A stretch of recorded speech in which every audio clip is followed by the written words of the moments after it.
Buenas. Antes de dar paso a las preguntas, quiero permitirme una licencia, y es que quiero agradecer a mis compañeros del Círculo de Podemos Piélagos todo el trabajo que llevan desarrollando. Entonces, desde aquí mi agradecimiento a Mabel, a Chuspi, a David, a María, a Chipi, a Anita y me falta mi padre, Javier. Vale.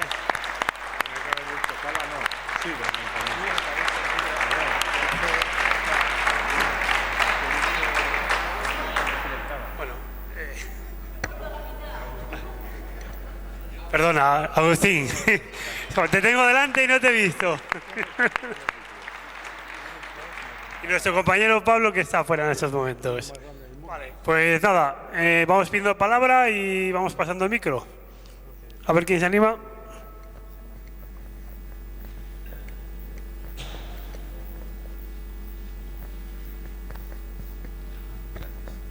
Bueno, sí, ¿no? Bien. Más que una pregunta, yo lo que quiero comentaros, que yo soy de Madrid, llevo 3 años aquí, la señora Botella me echó, a mi mujer y a mí, y solamente con las cosas que habéis dicho, que estoy de acuerdo totalmente, solamente que tengáis fuerza, que estamos aquí.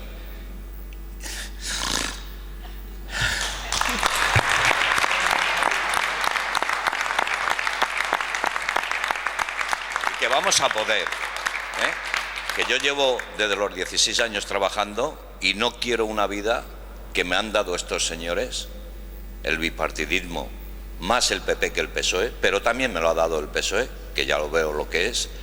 No quiero vivir este último año como cuando empecé con la posguerra a trabajar en el 66. Entonces, es muy fácil, es no robar, gestionar. Por supuesto que nos equivocaremos y os equivocaréis, pero que no robando, España se puede tener sus derechos sociales, se pueden hacer sus autovías y se pueden hacer muchas cosas.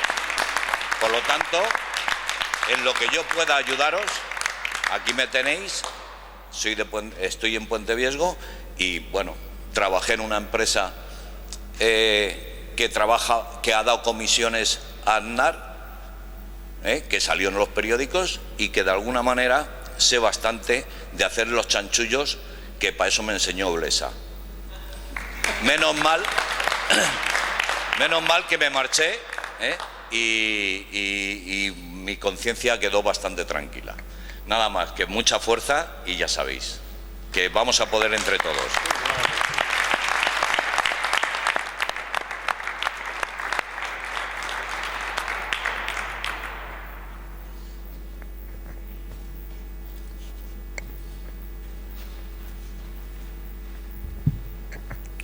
Buenas tardes, ¿se oye, no? Voy a contar una anécdota de esta tarde, un detalle, con el permiso de Kevin. He pasado esta tarde por la sede a recoger las acreditaciones de los apoderados y me he sentado un rato, aprovechar a sentarme un rato y hacer unas cosillas y tal.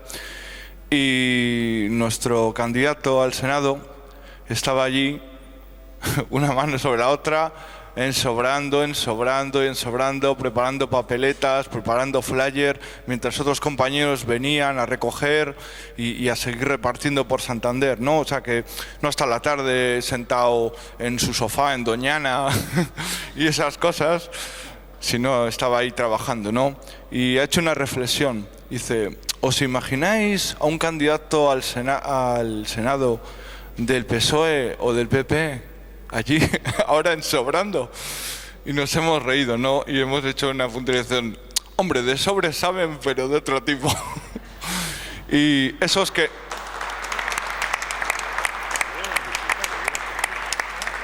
Eso os quería decir, que aquí en Podemos todos somos iguales, desde el último voluntario a un candidato. Estamos ahí dando el callo hasta el final y claro que podemos.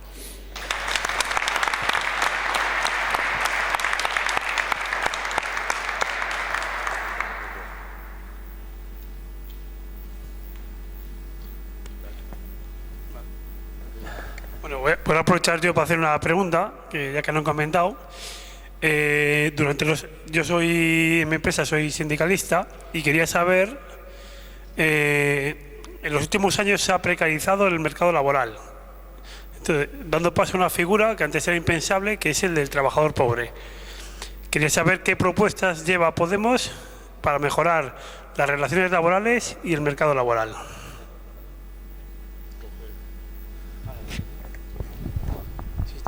Bueno, aunque la que va siempre a todas partes al final con el programa sea Rosana, bueno, evidentemente la cuestión, mira, mi coletilla es evidentemente y todavía no me había salido, ya me salió.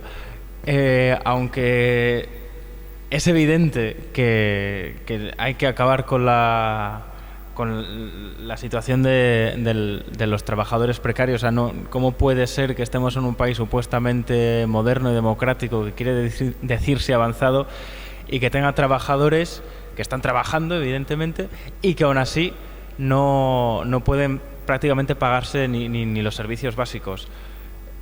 Lo primero que planteamos en cuestión de empleo es la revocación absoluta de las dos últimas reformas laborales, que han sido gran parte de las culpables de que, si ya estábamos en una crisis de paro, que el empleo se temporalizara aún más, se precarizara aún más, se facilitara mucho más los despidos y se redujeran las indemnizaciones. Queremos, de base, volver a la situación de derechos laborales que había antes de la crisis, porque creemos que no tiene que ser una crisis una excusa para reducir ni recortar los derechos de nadie, y menos los derechos laborales.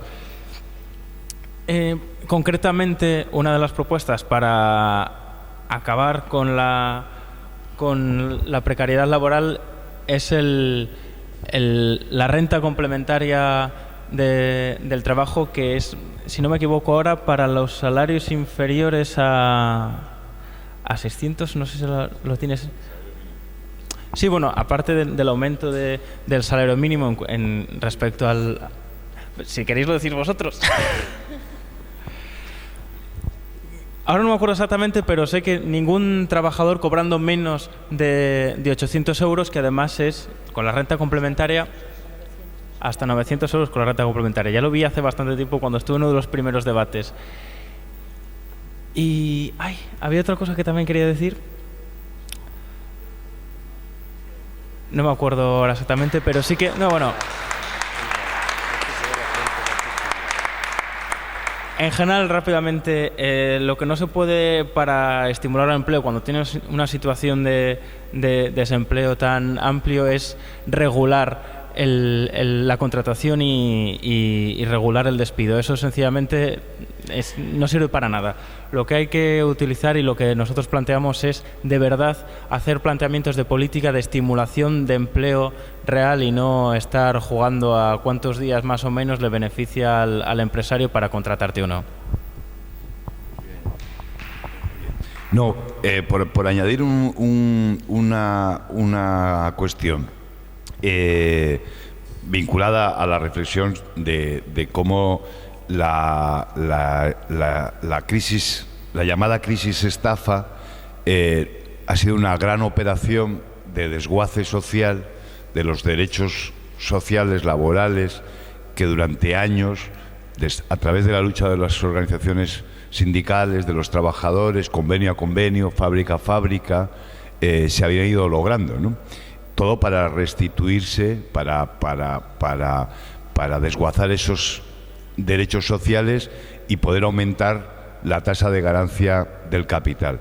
Yo, si me pongo un ejemplo, en 37 años de democracia ha habido 35 reformas laborales y ninguna reforma empresarial.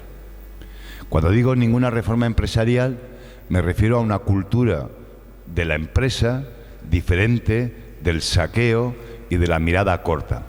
Y la prueba de que necesitamos un cambio también en la cultura de nuestros empresarios y de nuestras empresarias es que el último presidente de la patronal, de la COE, está en Soto del Real, que es una cárcel. Y el vicepresidente y presidente de la Confederación de Empresarios de Madrid no es un emprendedor, como tampoco es el de Soto del Real, sino que son consignatarios, son gente, concesionarios, mejor dicho, adjudicatarios. Gente no que tiene una idea, invierte un ahorro, pone en marcha una empresa con el esfuerzo y con el trabajo de la gente que le acompaña en la plantilla, sino que viven de la concesión administrativa, sean las cafeterías del Congreso de los Diputados, los comedores de los colegios.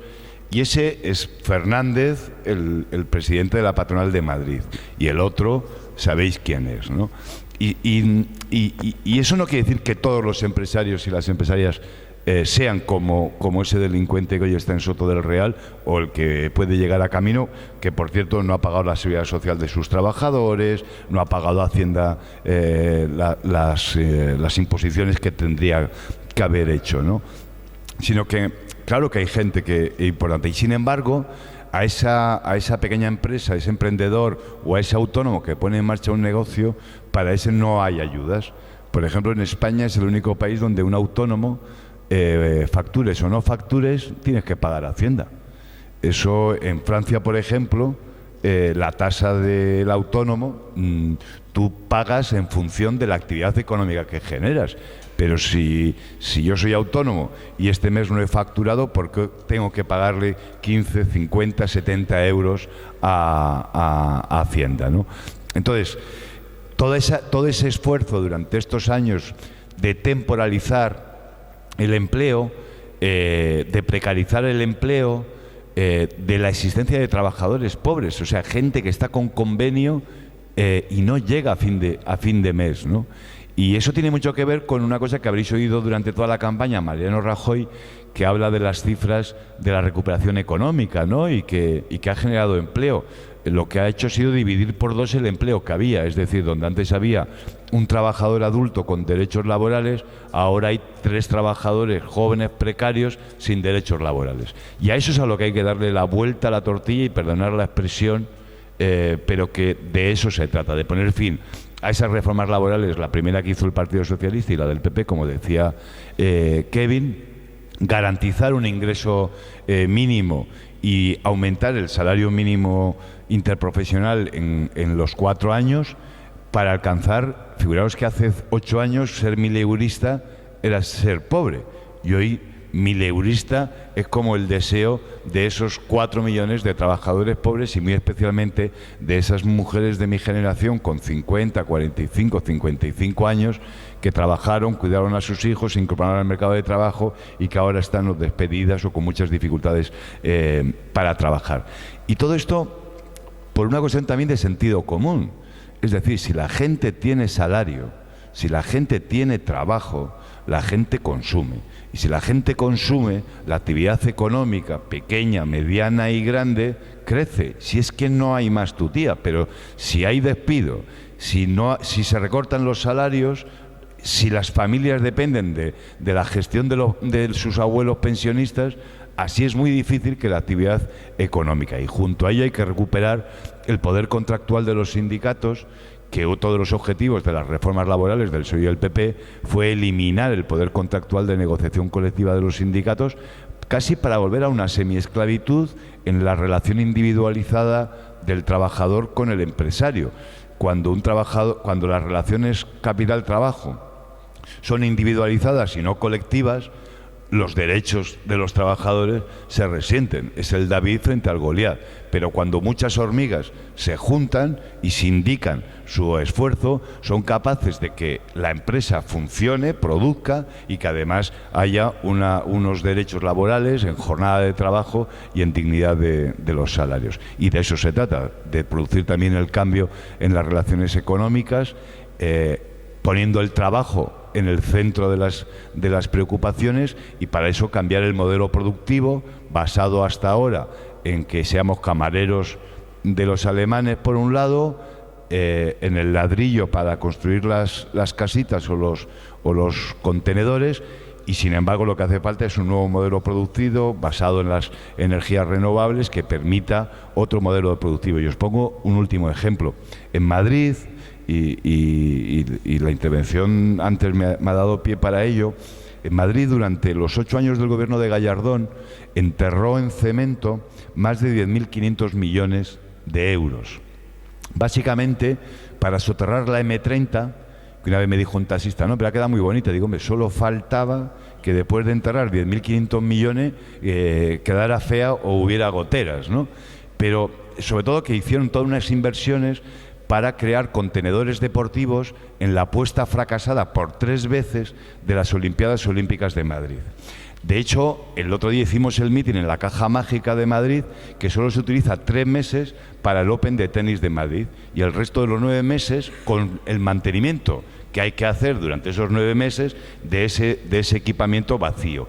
O el centro acuático, que es el hormigón y la ferralla, sin paralizado, o los socavones en el Polideportivo de Vallehermoso. Bueno, pues si esos 10.500 millones que durante 8 años, y que endeudaron al Ayuntamiento, que durante 8 años se enterraron en cemento a mayor servicio de Villar Mir y de Florentino Pérez, se hubieran invertido en las 6 universidades públicas de la Ciudad de Madrid, en los 8 hospitales públicos de la Ciudad de Madrid y en los organismos del Consejo Superior de Investigaciones Científicas que están radicados en Madrid, hoy tendríamos un polígono industrial de investigación, desarrollo e innovación que daría empleo y riqueza a la Ciudad de Madrid. Pero ¿por qué no fue eso?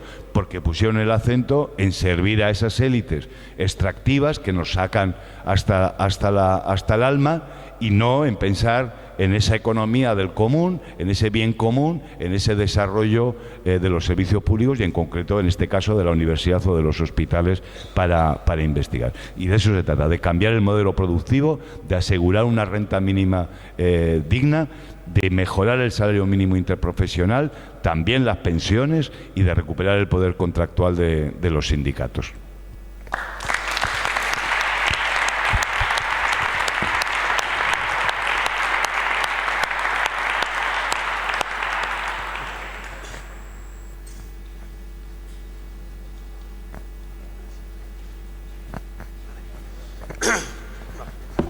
Vale, vamos a dar por cerrado el acto. Lo único pediros que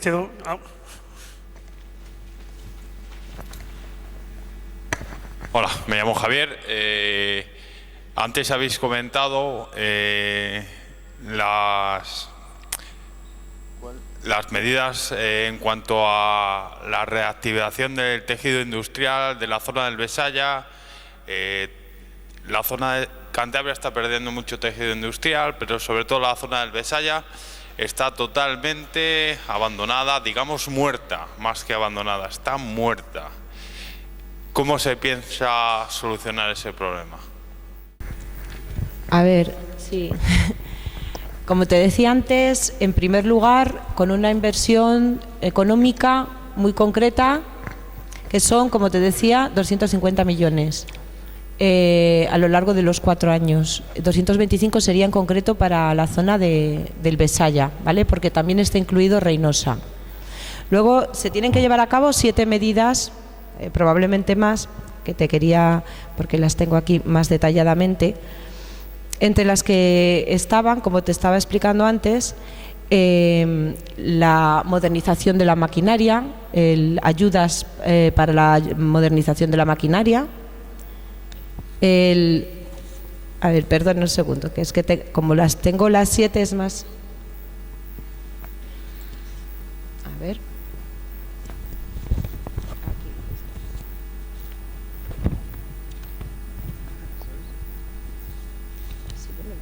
Aquí, sí.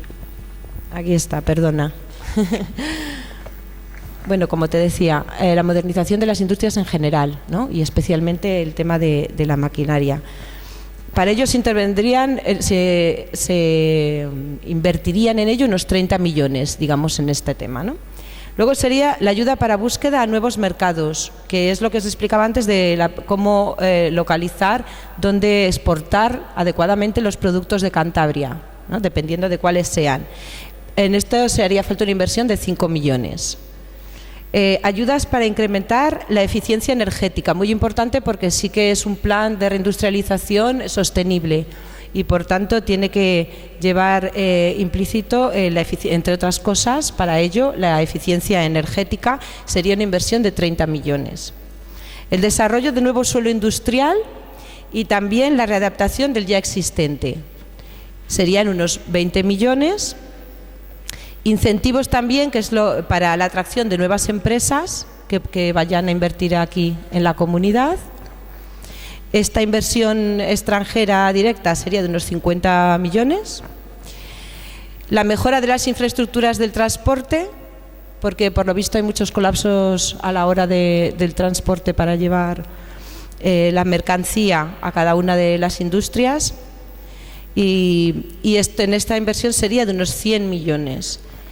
Y, como te decía antes, sobre todo ayudas para atraer el talento humano, no solamente el talento que pueda haber fuera, que lo habrá, pero toda la gente con enorme talento de Cantabria que ha tenido que ir fuera y está trabajando fuera y que tiene que venir aquí a llevar a cabo, y esto no conlleva, por suerte, inversión. Entonces, bueno, de esta manera está definida el proceso de reindustrialización en esa zona. ¿Una cosilla más? Sí, quería hacer unas cuantas preguntas. Desde que yo estudié hasta ahora, la educación ha cambiado mucho. Hemos pasado por innumerables LOSE y demás proyectos educativos. ¿Alguno vais a llegar a algún tipo de acuerdo? ¿Vais a hacer uno para que no estemos cada día, cada 10 años, cada 4 años, cada cambio de legislatura, cambiado de modelo educativo? ¿Tenéis algún...? Sí. Bueno, si bien es imprescindible que haya una estabilidad en cuanto a una ley en un sistema educativo, creemos, desde Podemos creemos que es muy importante empezar a hacer algo que no se ha hecho nunca, y es escuchar a todos los miembros de la comunidad educativa.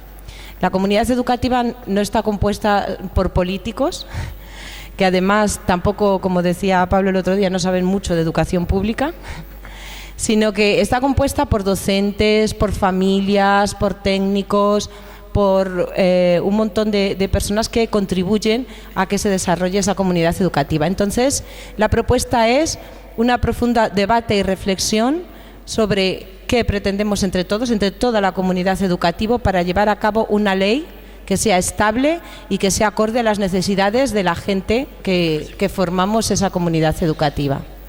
Por otra parte, desde Podemos, la educación pública es la bandera y la base. Bueno, de hecho, la educación forma parte de uno de esos derechos sociales que tenemos que blindar constitucionalmente para que no nos lo vuelvan a arrebatar. Entonces, la educación pública es primordial, y para ello va a haber una inversión también de unos 13.700.000, ¿vale? 13 por ahí. Y bueno, lógicamente, primer paso, derogar la LOMCE, que es una ley que nos está haciendo mucho daño, que es completamente favorece la desigualdad, el sectarismo y un montón de barbaridades más, que queremos cuanto más lejos mejor.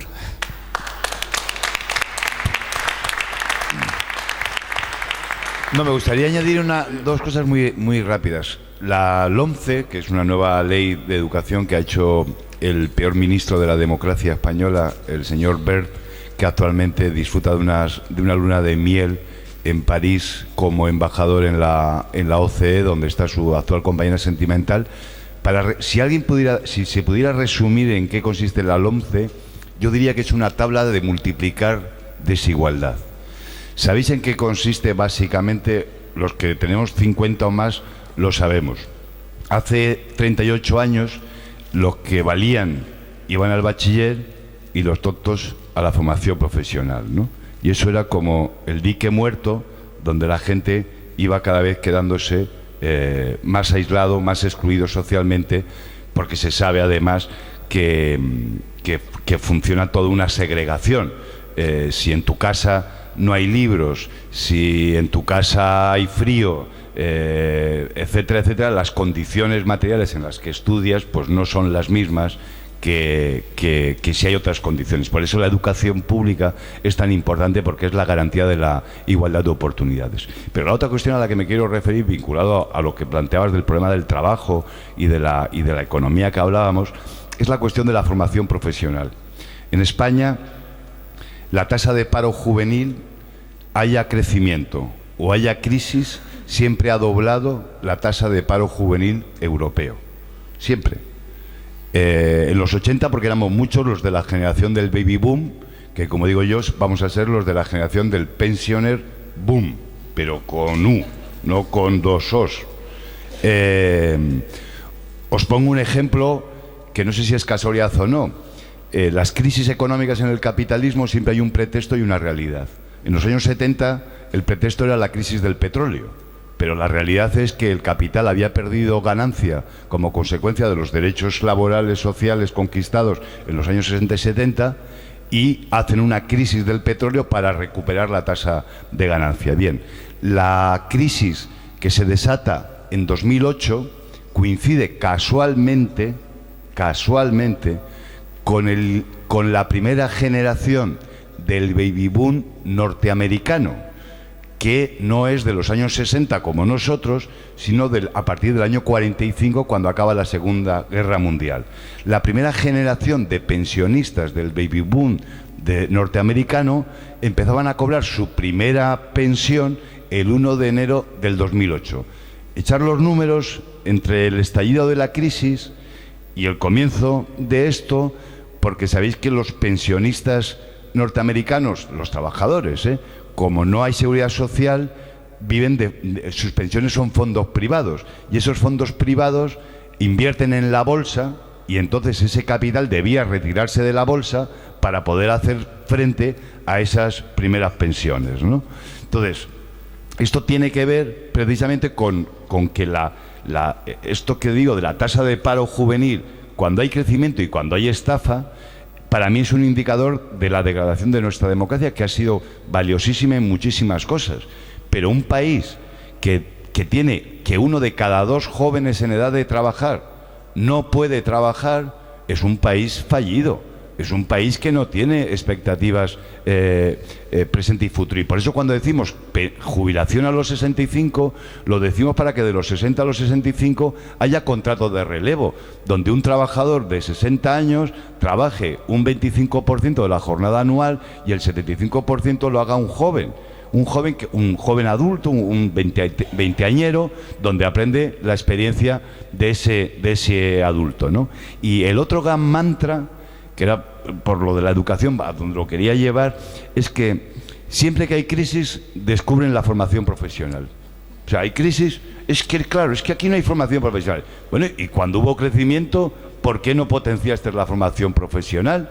¿Por qué no buscaste una formación dual con prácticas en las empresas y con la formación en las aulas? Entonces, en ese nuevo modelo productivo basado en la rehabilitación de las viviendas y en las energías renovables, y en esa reforma de la educación, hace falta una formación profesional dual que garantice esos segmentos de trabajo, de actividad económica necesarios. Necesitamos ingenieros de placas solares y necesitamos electricistas que monten las placas solares, ¿no? Entonces, simplemente que todo eso responde a eso, a un plan integral donde utilicemos la educación como garantía de igualdad de oportunidades y como motor de empleo, de actividad económica, de innovación.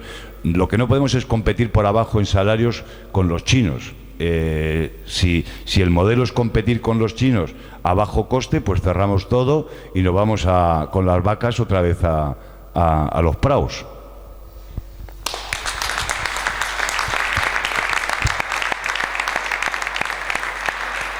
A ver, ¿se oye? Sí. Oye, una cosa acerca de la educación. Yo creo que un poco a largo plazo, yo soy maestro jubilado, es imprescindible una, no sé cómo, investigación pedagógica. O sea, es que esto no existe en España. La pedagogía, no digo que haya maestros que se dejen la piel en la escuela, bien, y que haya gente que sepa cantidad de física o química o historia, lo que sea, pero es que yo estudié magisterio y entonces las asignaturas se decía pedagogía de la historia, pues nada, cero. O sea, pedagogía no existe, es que no existe. Hace falta una facultad de investigación. Primero, investigación. Porque si no sabemos lo que queremos, primero hay que investigar lo que queremos. Investigación pedagógica. ¿Lo habéis entendido? Después, otras 2 sugerencias. Cuidar muchísimo el vocabulario. Hay 2 palabras que deben ponernos de mala leche porque pervierten todo lo que es el sistema, que es crisis. Esa palabra crisis traiciona toda la idea que tenemos de las cosas. Claro, llamarlo estafa, hay que cuidar el vocabulario. No es una crisis, porque si va a durar toda la vida, no es una crisis. Y segundo, mercado de trabajo. Mercado de trabajo me suena a que todos los trabajadores se junten aquí por la mañana, aparezca un señor a la puerta y diga usted y usted y usted conmigo, a trabajar. Los demás, eso es el mercado de trabajo. Esa palabra ya pervierte toda la idea que se pueda tener en la sociedad del asunto. O sea, cuidar las palabras, buscar las palabras que no traicionen la cosa, porque por ahí se engaña a la gente. Vale mucho.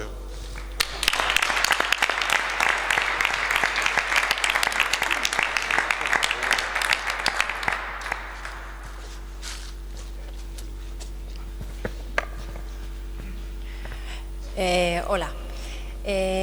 Yo soy del Círculo de Piélagos y vamos a ver, sé que Podemos lleva un amplio programa, un programa con propuestas de cambio, pero me gustaría que explicarais o que de alguna manera pudierais decirnos aquí por qué ese programa es viable y no solo es una ilusión que estamos siguiendo muchos, y por qué ese programa no se va a convertir en una promesa que normalmente durante las campañas electorales nos prometen muchas cosas y no solo nos las prometen, sino que luego al final queda todo incumplido o la mayor parte de los programas no sirve para nada. Entonces, bueno, mi pregunta es esa: ¿por qué este programa es viable y por qué este programa sí lo vais a cumplir?